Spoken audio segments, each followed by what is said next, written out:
Olá, pessoal. Então, vamos para mais uma aula. E hoje eu queria conversar com vocês sobre núcleo e a imagem de uma transformação linear, tá bom?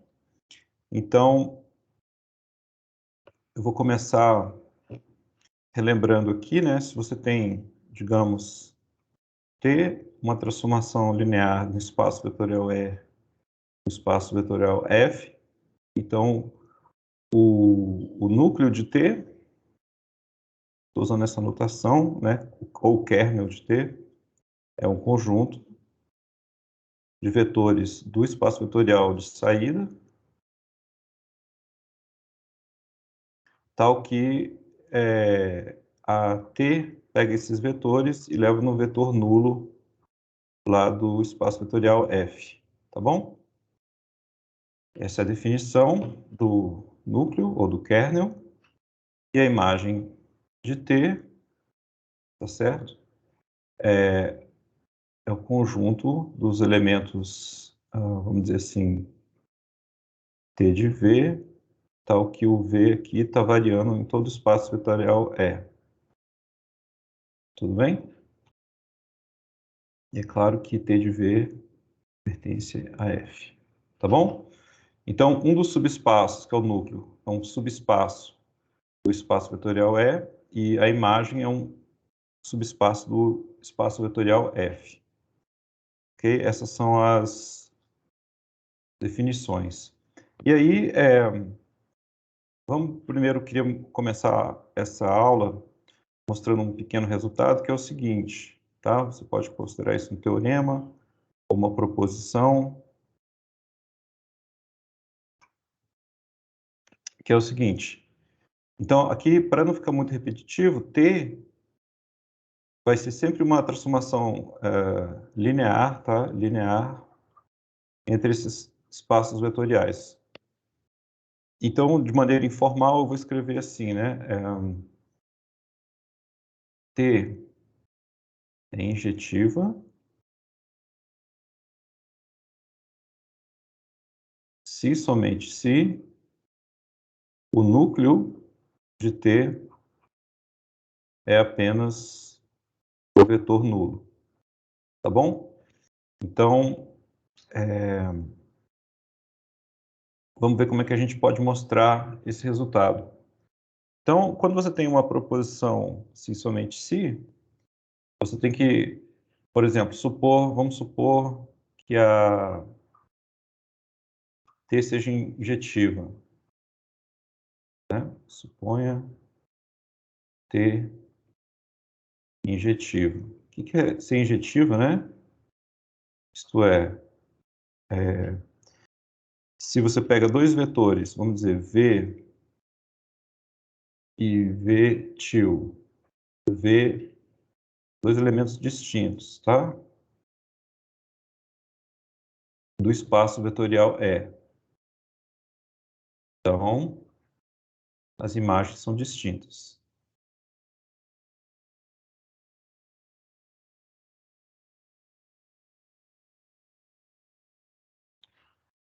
E, bom, essa é a definição de uma transformação ser injetiva. Então, vamos supor que a T seja injetiva e vamos tentar mostrar que o núcleo de T tem que ser o vetor nulo, tá? Então, vamos pegar um cara do núcleo, né? Então, seja, por exemplo, vou chamar de W, um elemento do núcleo de T, tá certo? Então, isso quer dizer que o T de W é igual ao vetor nulo, tudo bem? Mas, se você tem que o W está no núcleo, menos W também está no núcleo, tá certo? Então,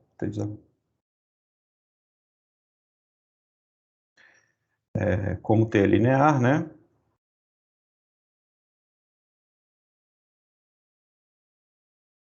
O T de menos W, está no núcleo, né? Porque ele é menos t de w é o zero, é o vetor nulo. Isso aqui é verdade. Então, beleza. Então,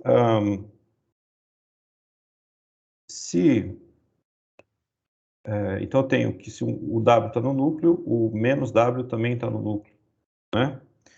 Mas eu estou supondo que a t é injetiva, tá certo? Então, se o w não for o vetor nulo, então o w é diferente de menos w, tá bom? Porque o único vetor que é igual ao menos ele é o vetor nulo, tá? Então, se o w não é o vetor nulo, a gente vai ter isso aqui. Mas olha só, a gente está pegando dois vetores. Então, se o w é diferente de... Eu vou chamar de zero, né? O vetor nulo. Se o w é diferente de zero, então você teria a seguinte situação. Dois vetores distintos, tá? Mas com a mesma imagem. E nós teríamos t de w igual a t de menos w igual a zero. Então, isso aqui contradiz a hipótese de que t é injetiva, tá bom? Então, contradição, logo,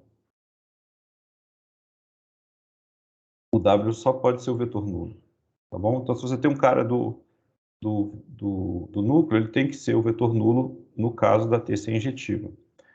Tudo bem? Agora, vamos supor que o núcleo seja o vetor nulo, tá? Vamos provar que t tem que ser injetivo. Então, agora, a gente pega se o kernel de t é igual a zero, né? Suponha... então, vamos ver aqui, né?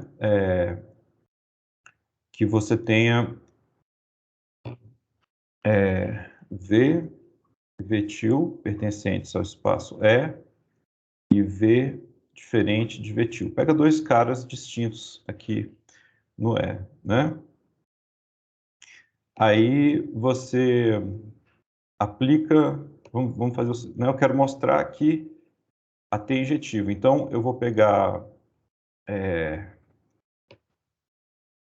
Quero mostrar aqui...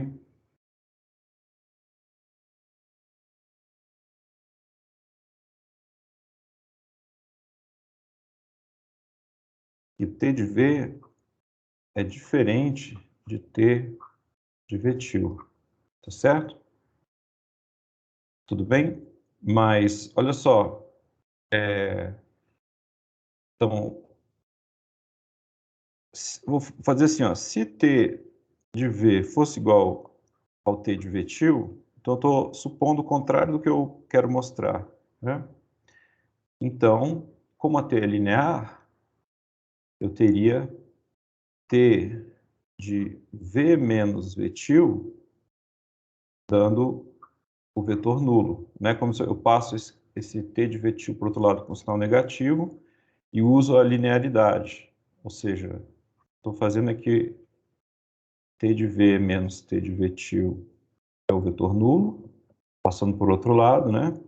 Mas como a T é linear, eu posso juntar isso aqui e escrever T de V menos vetil, tá? Só para justificar essa passagem, para que fique claro. Ok.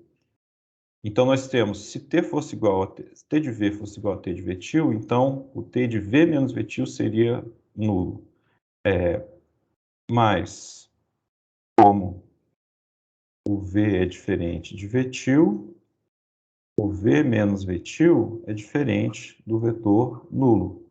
Tá? Então, a gente teria um vetor não nulo, e a imagem desse vetor pela T seria o vetor nulo. Então, a gente teria que V menos vetil está no núcleo.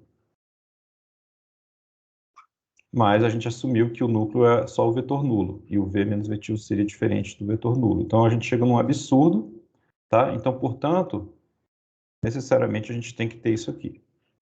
Tá legal? Ok. Então, assim, moral da história aqui é que propriedades importantes de uma transformação linear você pode inferir se você conhece esse subespaço aqui, que é o núcleo.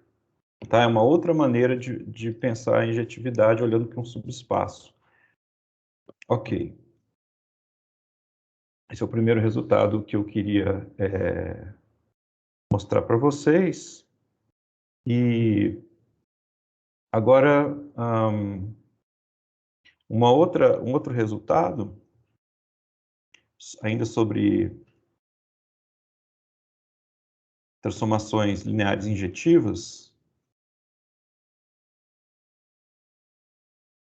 tá? Vou formular assim de maneira informal. Se T, a transformação linear, é injetiva, desculpa, acho que é se somente se, né? Perdão.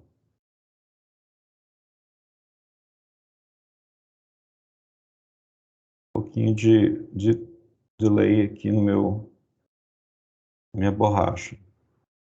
Tá. Então, o que eu queria mostrar é o seguinte.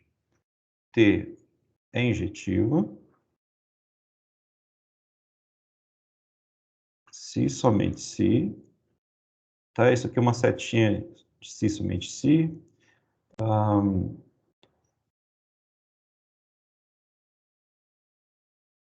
T leva conjuntos linearmente independentes em conjuntos linearmente independentes. Então, esse lado direito aqui dessa afirmação, o que eu quero dizer com isso, né?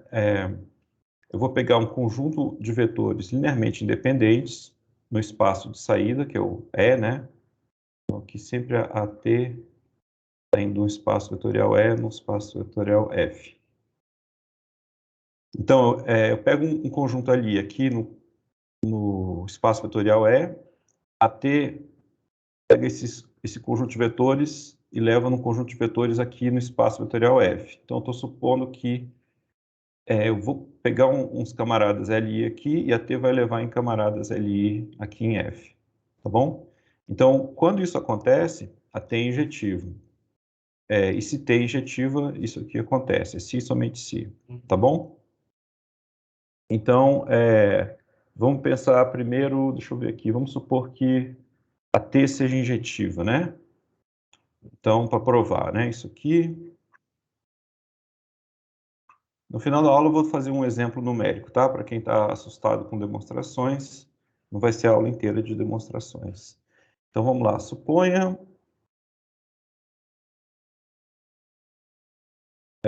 que T é injetivo. Tá? Então, eu estou supondo isso aqui, agora eu quero mostrar que se eu pegar um conjunto de vetores LI aqui, e eu vou pegar aqui, seja esse conjunto aqui, né? V1, V2, sei lá, até VK. Conjunto linearmente independente. Tá certo? Aí, o que eu quero mostrar? Eu quero mostrar que T de V1, T de V2 e T de VK, até T de VK, esse conjunto de vetores é LI também. Então, vamos considerar aqui uma combinação linear dando o vetor nulo, né? Então, lambda 1 de T de V1 mais lambda 2 de T de V2 até lambda K T de VK. Vamos supor que isso seja o vetor nulo aqui do espaço vetorial F. Tá? Para eu mostrar que esses T de V1, T de V2 até T de VK são LI, eu preciso mostrar que necessariamente todos esses números lambdas aí são nulos, tá bom? Então, o que eu posso fazer aqui, né? Como a T é linear, posso chamar essa equação de 1, né? Então, como T é linear, temos o seguinte, a partir de 1, né? Que eu posso escrever que T aplicado a lambda1 V1 mais lambda2 V2 até lambda k VK é o vetor nulo, tá? Porque quando a T é linear, você pode passar os números para dentro aqui do argumento da T, e também quando você tem uma soma, você pode aglutinar tudo e você fica com isso aqui. Tudo bem? Então, esse vetor aqui, ó, essa combinação linear aqui, ela pertence ao núcleo, tá certo? Ela pertence ao núcleo. Agora, como a T é injetiva, tá? A gente viu agora há pouco, o núcleo é o vetor nulo, né? Então, como T é injetiva, o núcleo é trivial. A gente fala assim no jargão. Então, a gente tem que lambda1 V1 até lambda k VK. Isso aqui dá o vetor nulo. Agora, o vetor nulo no espaço vetorial é. E, finalmente, como a gente está supondo, né, que esse conjunto é LI,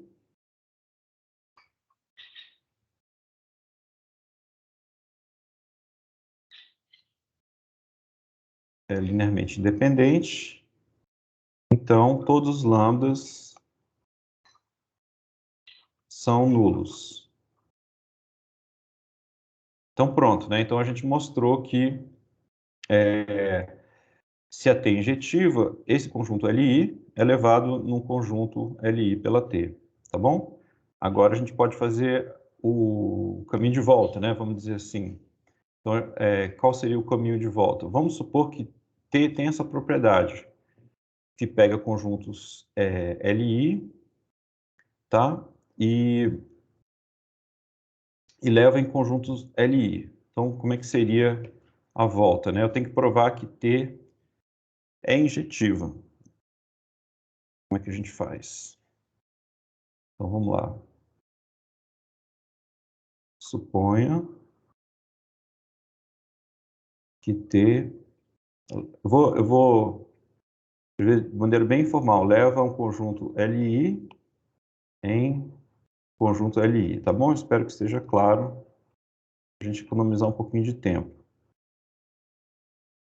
Tá? Agora eu quero mostrar que ela tem que ser injetiva. Então, como é que a gente pode fazer? Tá? Ela vai ser injetiva se o núcleo é trivial. Quer dizer, se o único vetor que dá... Se o único vetor que pela T é levado num vetor nulo, tá? É o próprio vetor nulo. Então, vamos lá, vamos ver aqui como é que a gente faz. Então, vamos lá. Pega um camarada qualquer, tá? Do espaço de saída. Então, esse camarada aqui, ó, conjunto com um elemento e... deixa eu pegar aqui o V sem ser o vetor nulo, tá? Então, isso aqui é um conjunto linearmente independente.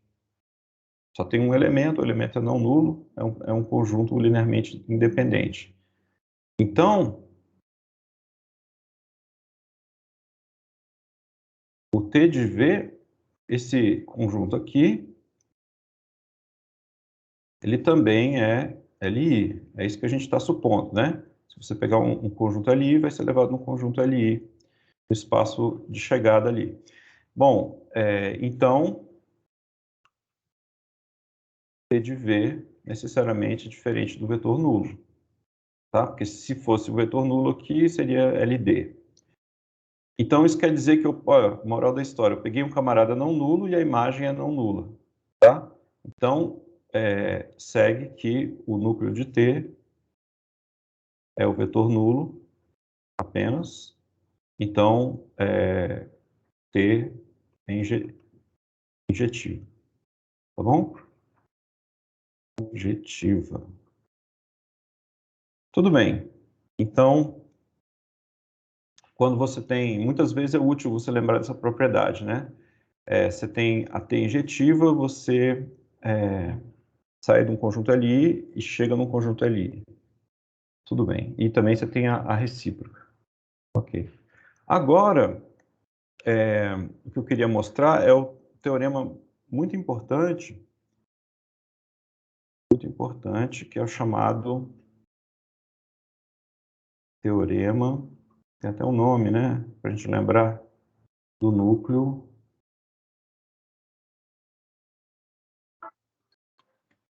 Opa.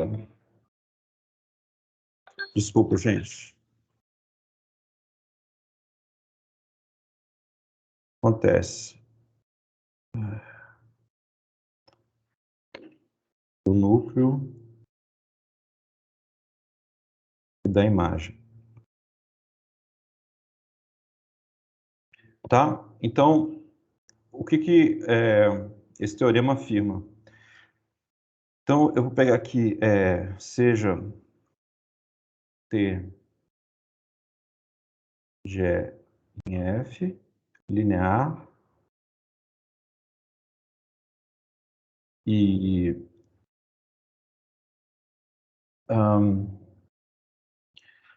esses caras... Bom, nesse curso, né,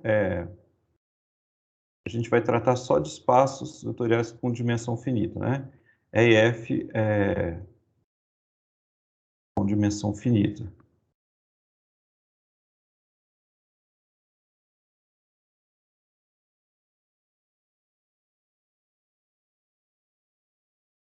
Então, a gente vai ter um resultado que a gente usa muito, que é o seguinte, ó, a dimensão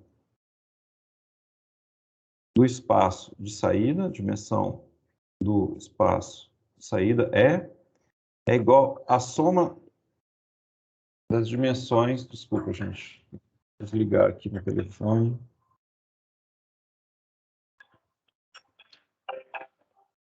Ai, meu Deus.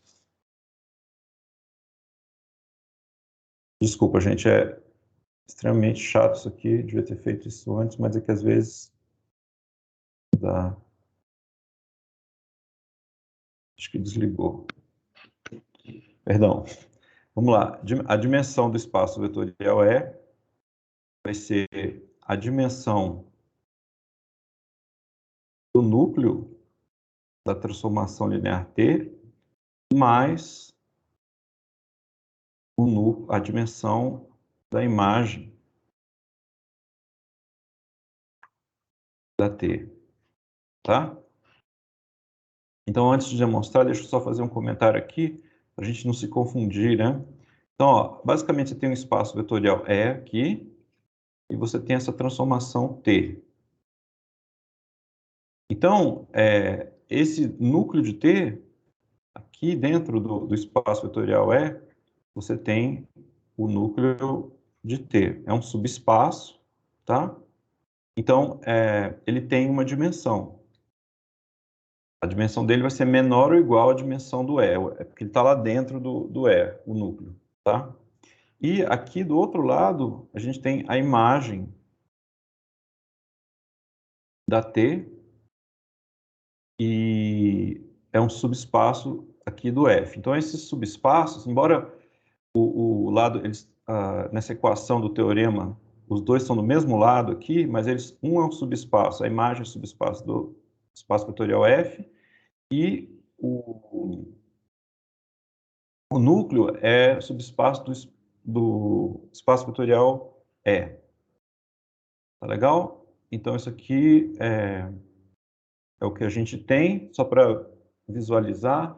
E a equação acima está dizendo que a dimensão total aqui do espaço vetorial E, dimensão do E, é a soma da dimensão do núcleo com a dimensão da imagem. Tá bom? Então, como é que a gente vai demonstrar isso aqui? Demonstração. Basicamente, gente, nós vamos considerar o seguinte. Deixa eu fazer talvez um diagrama aqui, né? Também. Eu vou supor o seguinte, ó. Se você tem, vamos supor que se eu tenho, deixa eu ver aqui como é que eu escrevi. Tá. Então, vou pegar aqui, ó. Vou pegar vetores 1 até, vamos dizer, o P, pertencentes a E, tá? Vou pegar um bando de vetores aqui em E. Então, eu tenho P vetores aqui e V1, vamos dizer até um certo VQ, também vetores de E, tá? Tais que... Então, vou fazer uma suposição sobre esses dois conjuntos de vetores. Eu quero que esse conjunto aqui, ó, as imagens desses U's, então, T de 1 até o T de UP, eu quero que isso aqui seja uma base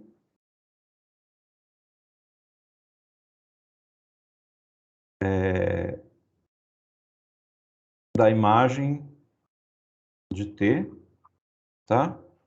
E eu quero duas coisas, tá?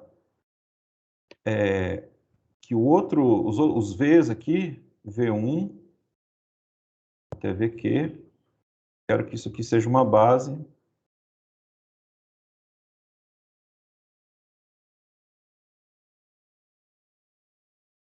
do núcleo.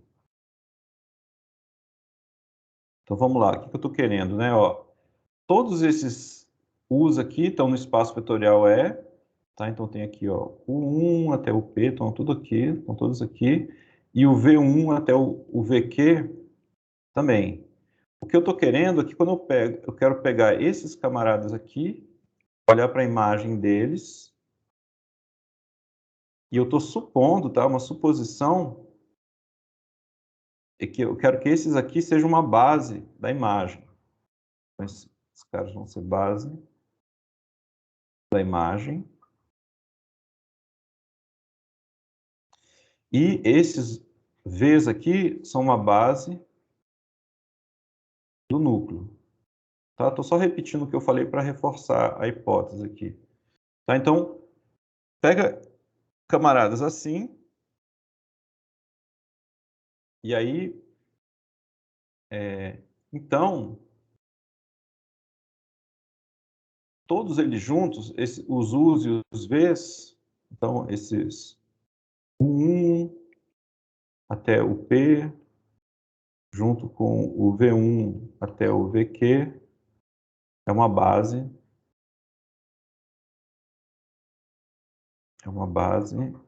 do espaço vetorial E.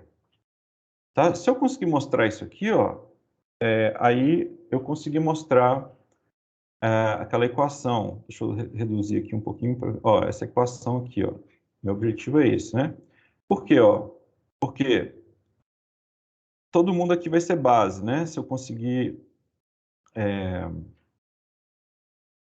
Ó, se esse conjunto dos U's e dos V's for uma base de E, a dimensão de E é o número de elementos aqui que eu tenho, que seria P mais Q, tá certo? Mas se eu estou assumindo que os V's, que tem Q elementos, constituem uma base do núcleo, então aqui eu vou ter Q elementos e aqui eu vou ter P elementos, supondo que o T de U1 até o T de UP forma uma base da imagem, tá? Então, se eu conseguir mostrar que esses... Vou aumentar aqui de novo, tá? Para ficar mais fácil de ler. Se eu conseguir mostrar que isso aqui acontece, essa minha última afirmação, eu demonstrei, em particular, eu demonstrei que vale essa igualdade, tá? Então, vamos tentar fazer isso. Vamos tentar mostrar que esse conjunto aqui, ele é uma base do E. Então, para ser uma base, eu preciso de duas coisas, não é isso? Preciso... Então, vamos lá, né? Vamos lá. Eu vou mostrar primeiro...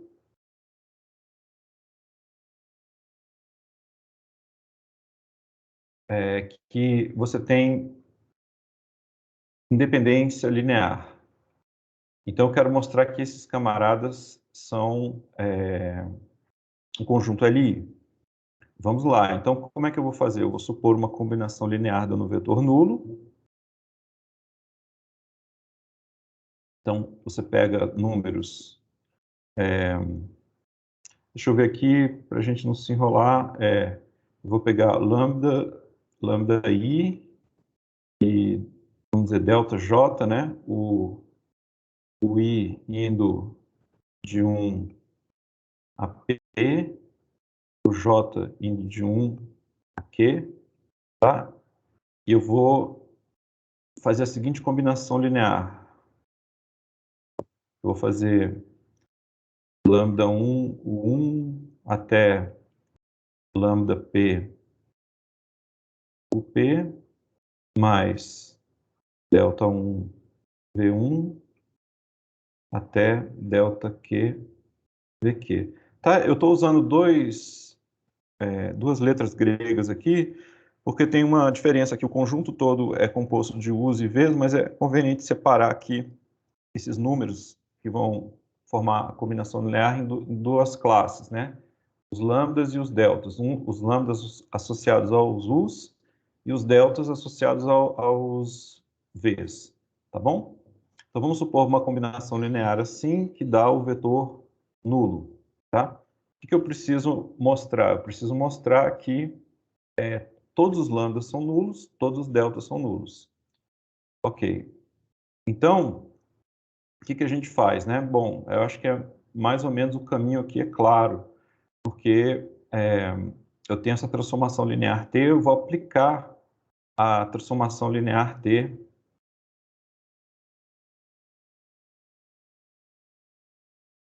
que eu vou obter, né? Então, quando eu aplico a T, aqui a essa equação acima, dos dois lados, né?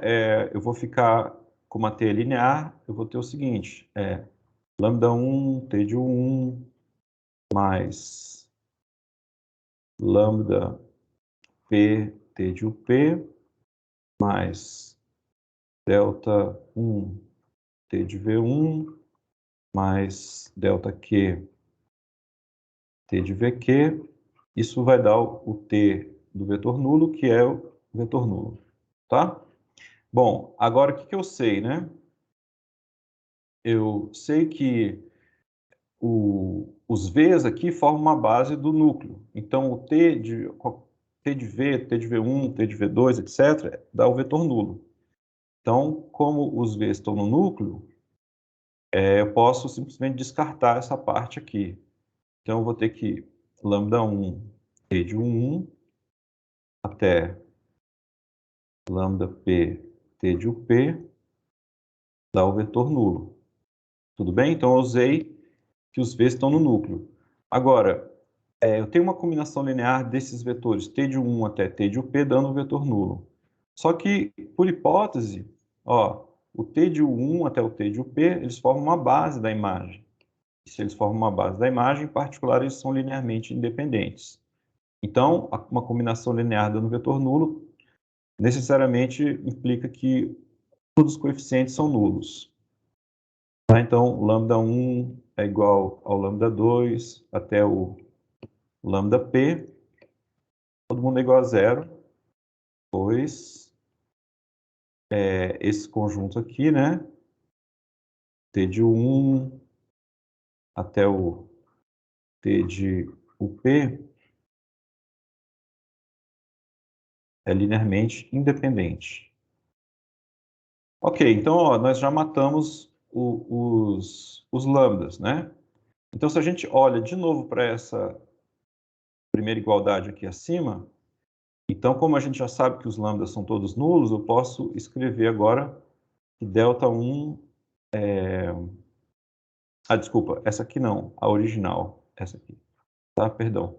Essa aqui, ó. Então, já sei que os lambdas são nulos, então me resta apenas essa parte com os delta vezes os v's, né? Então, eu teria que delta1,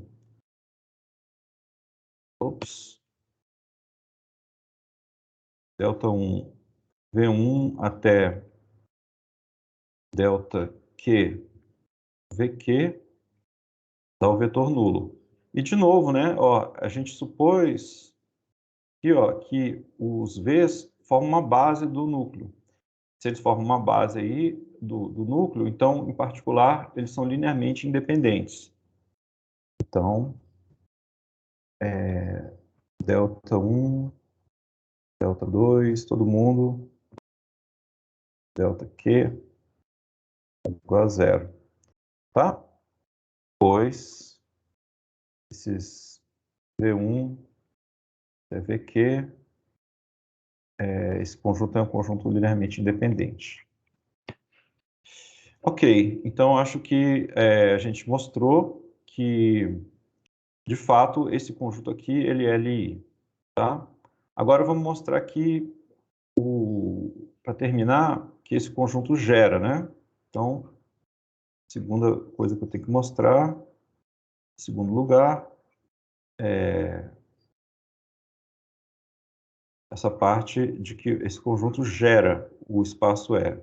Ou seja, eu tenho que mostrar que qualquer elemento do E pode ser escrito como combinação linear desses vetores aqui. Então, vou pegar um cara genérico, tá? Então, vou pegar aqui, seja, digamos, W, um elemento de E. Aí, o que eu vou fazer? Então, obviamente, né, pela definição, o T de W é um elemento da imagem. Mas se ele é um elemento da imagem, ele pode ser escrito como uma combinação linear de uma base da imagem, né? E a gente está assumindo que esses T de U1 até T de UP formam a base da imagem. Então, eu vou poder escrever que o T de W, que é um elemento da imagem, é uma combinação linear, quer dizer, lambda 1, T de U1, mais, tralala, até lambda P, T de UP.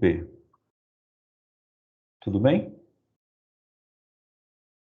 Então, a gente sabe que o T de W é isso. Agora, a gente pode fazer a seguinte brincadeira, né? A gente pode usar a linearidade da T, e isso implica o seguinte, né? Que T de W menos lambda 1, U1, mais 3 pontinhos, mais lambda P, P, dá o vetor nulo. Espero que esteja claro, né? O que eu estou fazendo aqui? Os lambdas eu posso colocar para dentro aqui, né? Para ficar lambda 1, U1, lambda P, UP. O T da soma é igual à soma dos T's, né? E aí depois eu passo todo mundo para o outro lado, tá? Então, eu junto tudo usando de novo a linearidade. Então, eu usei a linearidade da T várias vezes aí, tá? E aí eu chego nessa equação. Agora, W menos essa combinação linear aqui, está dando aplicando T a essa diferença, você tem um vetor nulo. Então, o W menos essa combinação linear aqui pertence ao núcleo.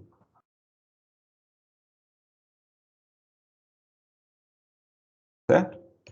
Pela definição de núcleo. Então, se pertence ao núcleo, pode ser escrito como uma combinação linear de uma base do núcleo, que são os V's, né?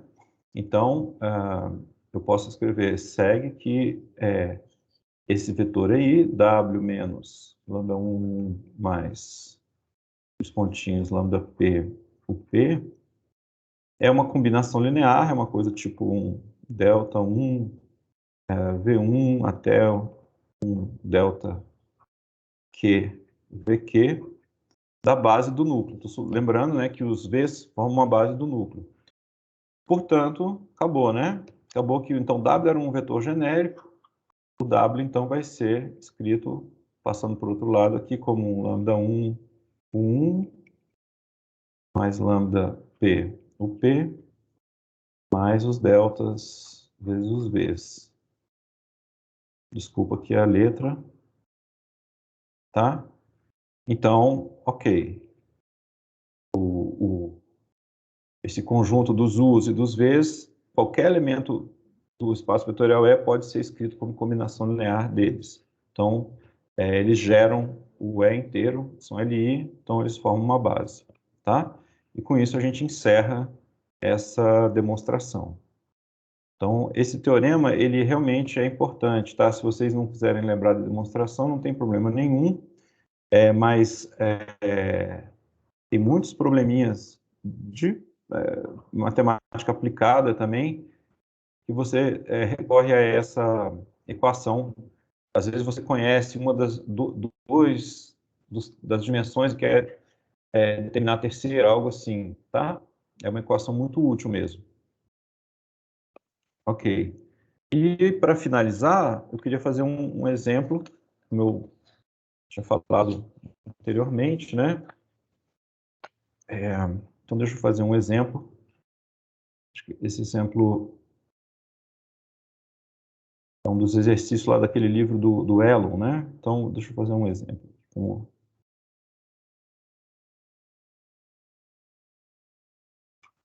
Então, eu vou pegar, considerar a transformação linear de R4 em R3, linear, né? Dada por... Então, vou escrever uma formulinha aqui, tá? Então, ó, o R4, né, é o conjunto de quadras ordenadas de números reais, né? Então, eu vou pegar aqui e usar as letras X, Y, Z e T como 4 números reais aqui que vão ser levados numa tripla de números reais, no R3. Então, aqui deixa eu copiar para não escrever nada errado, porque se eu errar um número aqui, pode alterar a conclusão, né? Então, a primeira coordenada seria x mais y mais z mais 2t. A segunda coordenada é x menos y mais 2z. Finalmente, a terceira é 4x mais 2y mais 5z mais 6t. Ok. Tá? Então, o exercício é o seguinte, determine, ou encontre, né, um vetor B do R3, um elemento do R3, tal que o B não pertence à imagem de A. Tá bom? Eu estou fazendo assim, como está lá no exercício do livro. Então, como é que a gente pode olhar para esse problema, né? Então, aqui, eu penso assim, eu tenho o R4 e o R3, né? Por exemplo, se a transformação A fosse subjetiva, então qualquer elemento aqui, né, do R3 seria imagem pela A de um ponto aqui do R4. Poderiam ter mais imagens, né? Porque olha só, aqui você tem dimensão 4, né, no R4, e dimensão 3. Aqui, quer dizer, poderia ter mais pré-imagens, né? A solução poderia não ser única. Tudo bem? Agora, aqui eu tô com um problema que eu tô pensando assim, ó, a imagem, olha só, a imagem dessa A, ela pode ser, né? Pode ter, na verdade, a dimensão da imagem. Quais são as opções, né? Bom, a dimensão máxima é a dimensão desse espaço de chegada. Então, poderia ser 3, mas, em princípio, poderia ser 2, poderia ser 1, poderia ser 0, no caso da aplicação ser toda nula, né? Tá? Então, você teria essas 4 possibilidades, em princípio. E certamente, se o exercício não foi mal formulado, a dimensão não vai ser 3, tá? Então, se a dimensão não for 3, é como se os subespaços do R3, de dimensão 2, eles são planos passando pela origem. Então, deixa eu fazer um desenho aqui. Não vou dar nome aos eixos, mas imagina 3 eixos ortogonais. Imagina um plano, tá, que passa pela origem. Tá? Então, um plano que o zero, o vetor nulo aqui está no plano. Tá? Então, os subespaços de dimensão 2 do R3, geometricamente, são esses planos aí. Tá? Então, ou se você poderia dizer que a imagem é uma reta passando pela origem. Uma reta passando pela origem. Então, esses são os subespaços do R3. Então, se a dimensão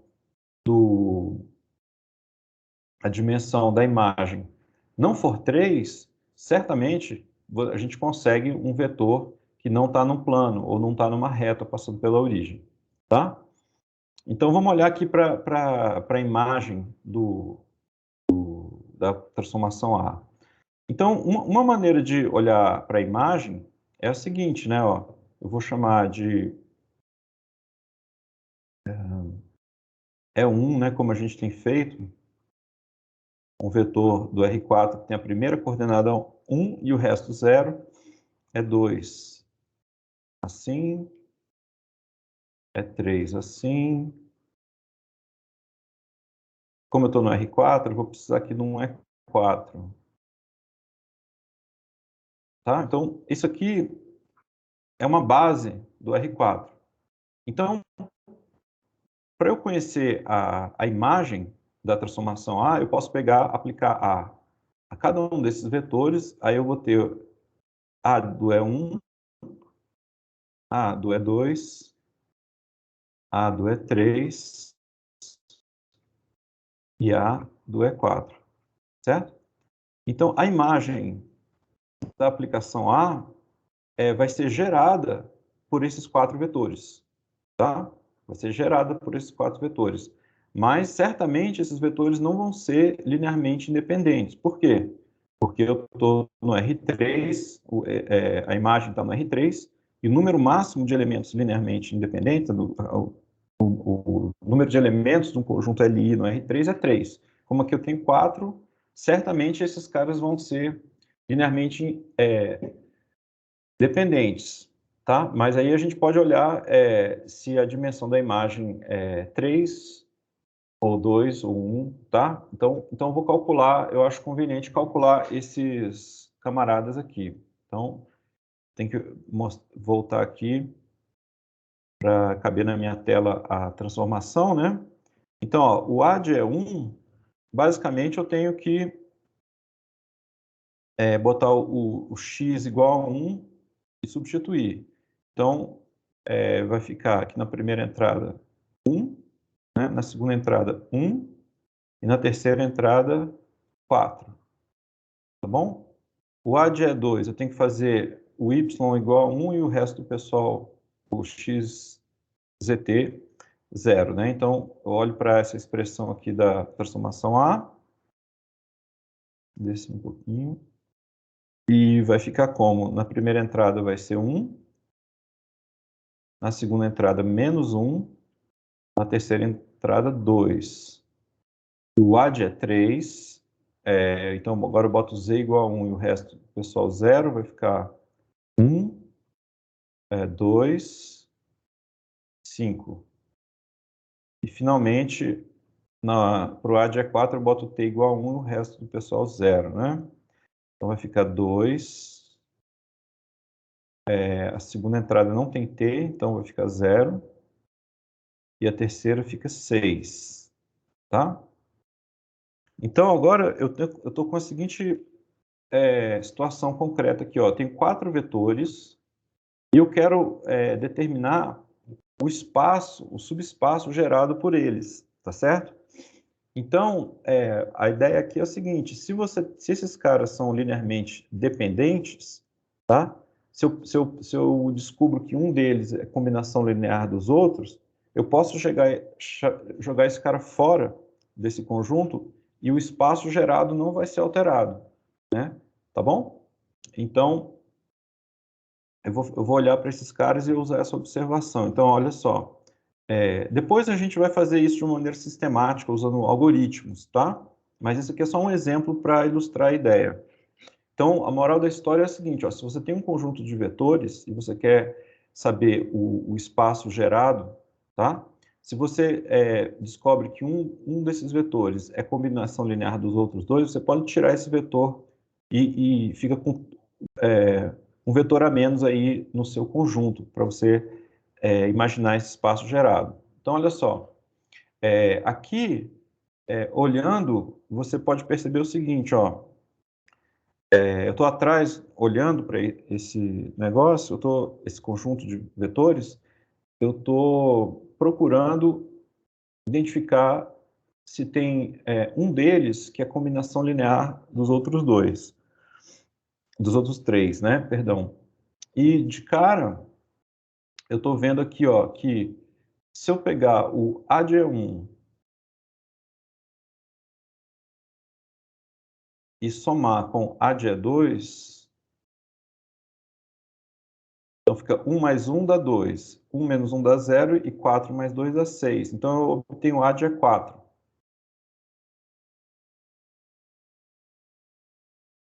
Ou seja,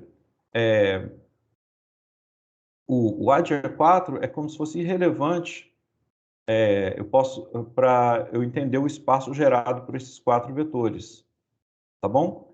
Porque qualquer combinação linear envolvendo o AD4, os coeficientes podia passar para o AD2 e o AD1, porque eu tenho essa equação. Então, agora a gente pode jogar fora, né? Jogamos fora o AD4. Se eu estou olhando para o subespaço que ele vai gerar, a imagem, né? Então, o AD4. Aí, então, me restam esses 3 caras aqui, ó. Esses 3. O E4 foi embora, tá? Aí, de novo, eu estou olhando para eles, eu quero ver se eu encontro alguma relação. Será que eu posso escrever, por exemplo, o E3 como combinação linear desculpa, o E3 não, o AD3 como combinação linear do AD1 e do AD2, tá? Então, a gente pode ficar... porque se eu não conseguisse, desculpa, se eu não conseguisse fazer isso, esses 3 seriam linearmente independentes. Mas se eles forem linearmente independentes, seria um subespaço de dimensão 3 dentro do R3. Então tem que ser o R3 inteiro. Então aquele vetor que eu estou buscando não existiria, tá? Então certamente tem um jeito aqui de escrever um deles como combinação linear dos outros dois. E aí, se você pensar um pouquinho, ó, vamos ver se isso aqui funciona. É claro, assim, eu olhei isso antes, tá, gente? Então, eu estou fingindo que eu não sei. Mas, enfim, se você pausar o vídeo, gastar uns 5 minutos, acho que você descobre a combinação linear que eu vou exibir.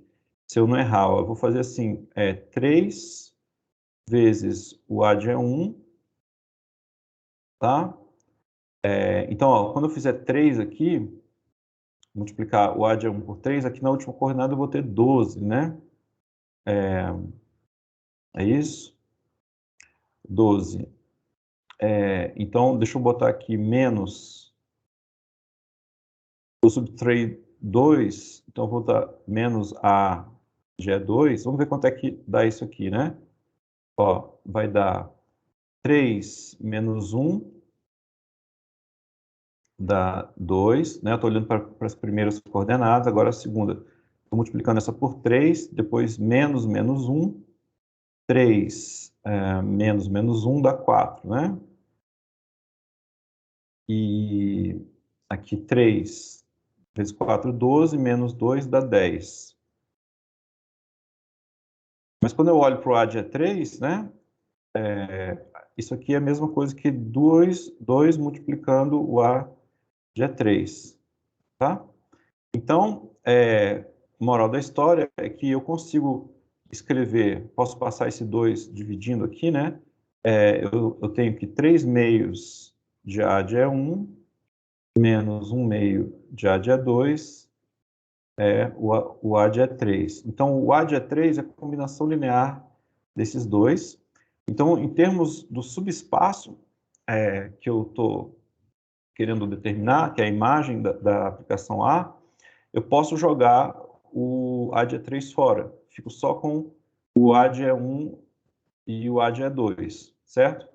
Agora, se eu olho para esse A de E1 e A de E2, eles não são linearmente dependentes, porque para esses dois vetores serem linearmente dependentes, um precisa ser múltiplo do outro, que não, obviamente não acontece aqui. Então, tudo que eu preciso, tá? Então é como se eu tivesse um plano aqui, ó, no R3, sendo gerado por esses A de E1 e A de E2, tá? Então, tudo que eu preciso é pegar um vetor fora desse plano, tá? Se eu pegar um vetor fora desse plano, acabou, eu já consegui o meu vetor B. Então, existem infinitas escolhas, né? Então, eu afirmo, então, que podemos escolher B. Deixa eu ver aqui, ó, olhando para cá, ó, tá vendo que tem um aqui, um aqui, um e um menos 1? Então, eu vou escolher o B assim, ó. Não é a única escolha, tá? De longe não é a única escolha. Vou escolher o B igual a 0, 0, 1. Então, tudo que eu preciso mostrar é que o B não está no plano gerado por esses A de E1 e A de E2, certo? Então, o plano gerado por A de E1 e A de E2 é assim, né? Você pega um número qualquer lambda vezes o A de E1 mais um número qualquer, desculpa, um número qualquer lambda 1 vezes o A de E1 e um outro número qualquer lambda 2 vezes o A de E2. Você variando lambda 1 e lambda 2, você gera esse plano, tá? Então, eu vou supor, por absurdo, que o B que eu escolhi está nesse plano. Ou seja, vamos supor que existem múltiplos convenientes do A de E1 e A de E2, de forma que essa equação é válida, né? Então, essa é uma equação vetorial. Para ela ser válida, todas as coordenadas têm que ser equivalentes. Então, aqui eu teria, lembrando quem é o A de E1, né? E o A de E2, eu vou copiar lá de cima, porque eu também não decorei. Então, é o 1, 1, 4 e 1 menos 1, 2. 1, 1, 4, 1 menos 1, 2. Beleza. Então, ó, se isso é verdade, ó, quando eu multiplico a primeira coordenada do A de E1 por lambda 1, somo com a primeira coordenada do A de E2 com lambda 2, eu teria que lambda 1 mais lambda 2 teria que ser igual à primeira coordenada do B, que é 0. Aí eu olho para a segunda coordenada, o lambda 1 vezes 1 mais lambda 2 vezes menos 1. Eu teria que ter lambda 1 menos lambda 2 é igual a 0. Então, aí a terceira coordenada eu acho que não preciso nem fazer nada, né? Porque aqui, ó, olhando para isso aqui, eu sei que a única solução possível aqui é o lambda 1 igual a lambda 2 igual a zero, certo? Somando e subtraindo as equações, a gente vê isso, né? Então, mas se o lambda 1 e o lambda 2 forem nulos, então vai dar do lado esquerdo o vetor nulo, obviamente, que é diferente do 0, 0, 1. Então um vetor que vocês poderiam pegar seria, por exemplo, esse aqui, tá bom? Então eu vou parar por aqui, até a próxima. Vou pausar aqui a câmera.